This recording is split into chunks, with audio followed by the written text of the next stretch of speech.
இது எல்லாமே பணக்கார தந்தை அவர் சொல்லிடலாம். அவர் பொறுத்த வரைக்கும் ஃபைனான்ஸ் ரிலேட்டடாக மொத்த பாப்புலேஷனை 4 கேட்டகரி ஆஃப் பீப்புளாக பிரிக்கிறாங்க. ஃபர்ஸ்ட் கேட்டகரி ஈனா எம்ப்ளாயினா மூட தூக்குறவங்க, பாத்திரம் கழுவுறவங்க, சின்ன சின்ன வேலை பண்ணுறவங்க, அதெல்லாம் செஞ்சு கற்றுருப்பாங்க. அவங்க எப்பயுமே ஒருத்தவங்க டிபெண்ட் பண்ணி இருப்பாங்க, வேலை கொடுங்க போய் இருப்பாங்க. ஆக்சுவலாக அவங்க தான் எம்ப்ளாயி கேட்டகரி.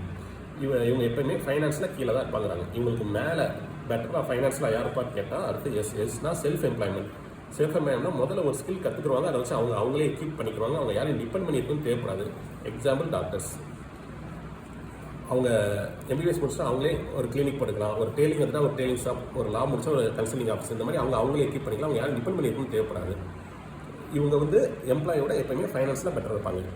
டாக்டர்ஸ் அகாடமிக்காக தான் பெரிய ஆள், ஃபைனான்ஸில் 4 கேட்டகரி பிளேஸாக அவங்க 3rd பிளேஸ் தான் இருப்பாங்க. அவங்களுக்கு மேலே 2 கேட்டகரி ஆஃப் பீப்புள்ஸ் எப்பயுமே இருப்பாங்க. யாருன்னு பார்த்தீங்கன்னா பினா பிஸ்னஸ் பண்ணுறவங்க எப்பயுமே ஃபைனான்ஸியல் ரீதியாக இவங்க 2 பேரோட பெட்டராக தான் இருப்பாங்க. இது பிஸ்னஸ் மேனுக்கு மேலேயும் ஒரு கேட்டகரி இருப்பாங்க. அவங்க ஐனா இன்வெஸ்டர். அவங்கள்ட்ட பணம் நிறையா இருக்கும். அவங்க எந்த பிஸ்னஸில் இன்வெஸ்ட் பண்ணலாம், பணம் நிறைய கிடைக்குமோ அதை போய் இன்வெஸ்ட் பண்ணுவாங்க. எக்ஸாம்பிள் அம்பானி. அவன் டெலிகாம் ஜியோக்குள்ளே வரணும்னு நினச்சா இன்றைக்கி அவ்வளோ பணத்தை இன்வெஸ்ட் பண்ணால் இன்றைக்கி வந்துட்டான். அதே மாதிரி நாளைக்கு ஒரு புது இண்டஸ்ட்ரிகளே நுழைவாங்க. இந்த புக் சொல்லபடி பார்க்கும்போது இந்த 2 கேட்டகரி செல்ஃப் எம்ப்ளாய்மெண்ட் எம்ப்ளாயி இவங்க 2 பேருமே அவங்க லைஃப் டைம் முடிகிற வரைக்கும் பணக்காரங்களே ஆக மாட்டாங்க. பணக்காரனோட மினிமம் க்ரைட்டீரியா எவ்வளோன்னு கேட்டால் 100 கோடி ரூபா. நான் முதல்ல புக் படிக்கும்போது டாக்டர்ஸ்ட்டு தான் காரு வீட்டில் இருக்குமே, அவங்க ஏன் பணக்காரன் இல்லைன்னு சொல்கிறாங்க நான் யோசித்தேன். அப்போ தான் சொல்லுவான் அதோட மினிமம் க்ரைட்டீரியா 100 crores சொல்லுவாங்க. இதை இந்த 2 கேட்டகரி மோஸ்ட்டாக டச் பண்ணவே மாட்டாங்கன்னு சொல்லி சொல்லுவாங்க. ஏனும் ரீசனோட தான் சொல்லுவாங்க. பொதுவாக டாக்டர்ஸ் கவர்மெண்ட்டில் வேலை பார்ப்பாங்க, இன்னும் கொஞ்சம் பணம் சம்பாதிக்கினா ப்ரைவேட் கிளினிக்கு அது மாதிரி ப்ராக்டிஸ்க்கு போவாங்க.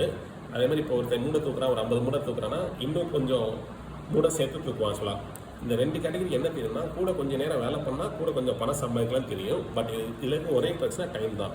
ஒரு நாளைக்கு 24 hours தான் இருக்கும். இவங்க எவ்வளோ நேரம் வேலை பண்ணணும்னு நினச்சாலுமே 24 hours இந்த டே முடிஞ்சிடும், அடுத்த நாள் வந்துடும். இன்னொன்று 24 hours அவங்களால ஒர்க் பண்ண முடியாது. அது ஒரு ஆவரேஜாக 12 hours வரைக்கும் வேலை பார்க்குறாங்கன்னு வச்சுக்கலாம்.